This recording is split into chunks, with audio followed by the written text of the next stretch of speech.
folks, we're back again for the Star Wars Legion weekend, and we've decided to interrupt Josh because he seems to be getting too much done, too much too quickly, and we don't like that.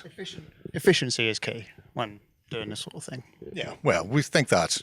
We had high hopes at the last hobby weekend from Justin telling us everything he was going to get done over the weekend, and I think he managed to glue some men together and then give up. But you've done spectacularly well. You already have a whole array of battle droids. Yeah. They're an absolute delight. Cannot be throwing enough praise at these models, really. They definitely don't stick to your fingers at all at once. But they do look fantastic when they're actually assembled and together, despite how fiddly they may be to get done in the first place. Oh, you've even got Count Dooku. Oh, yeah. He's pretty easy. He's still in bits. He had an incident with a Jedi, and he's gone back to get glued up again. Wow. So, in advance of this, you were looking at doing base toppers, and this has been kicking about on the forum for a little while because I think we've looked at your project log in the past. So you actually have stuff with you. You want to take us through what your plan is then for actually getting these painted and based? Yeah. So what I've done is cheat, basically. Yeah. And ta-da! In a true Blue Peter moment, here's a load of stuff that I made earlier. Basically. It's pretty classic. You've got milliput, like so, mixed in with a bit of plasticine, which is what you guys were recommending on the forums. Put through some rollers, and then just stuck on top of the bases, and then hit with some painting.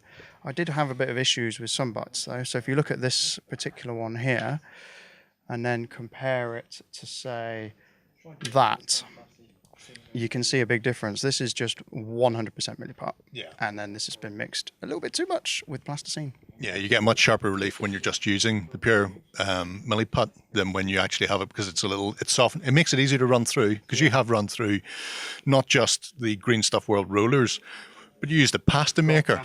Yeah, the pasta maker I found to be quite useful. It made it nice and even though you've got these little ending bobbing pins. So there you go, there's your pasta maker. But on the end of your rollers, you can put these, what do you call them? Buffers, I guess. Yeah. But I found this to be a much more reliable way of getting it. Because theoretically, they should raise it up to a set height, and it doesn't matter whether you're flattening it with a plain roller or whether you're using one of the textured ones like we have here, but it should always be consistent, but not so much. This is genius. I can't remember who suggested this. If I went onto the forum and looked at my post. If I went on the forum, I could tell you as well. You know, we can all read. Well, most of us can read. Justin can't read. Go through my back catalogue. It's terrible. Some amazing stuff.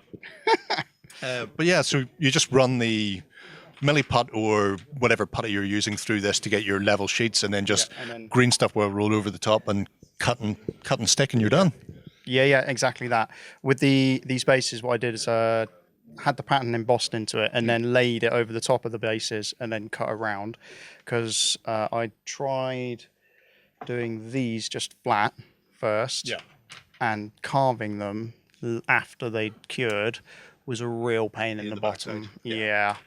So I found it a bit easier to just stick them on and then cut around afterwards. So with all of these done in advance, how are you planning on painting the droids, and will we see a fully painted and based army by the end of the week? So hopefully, yes. I don't have enough toppers done though, so I am going to have to do some of that. So I haven't fully cheated, but I plan to get 5 squads of these B1s done, 4 squads of the Droidicas, and then the 2 HQ choices as well. That's the plan. It's a good plan. It's an exciting plan. We'll come back over the weekend and see how that plan gets on, because it is theoretically a hobby weekend. It's not about gaming. It doesn't have to be. It is about the hobby side. Yeah. So good luck with that, and we'll be back to see you soon. Yeah. Cheers. Thanks. Go ahead and check out our other content on screen now. And while you're at it, why not hit subscribe and remember to ding our dong. Go on, you know you want to click it. Go on.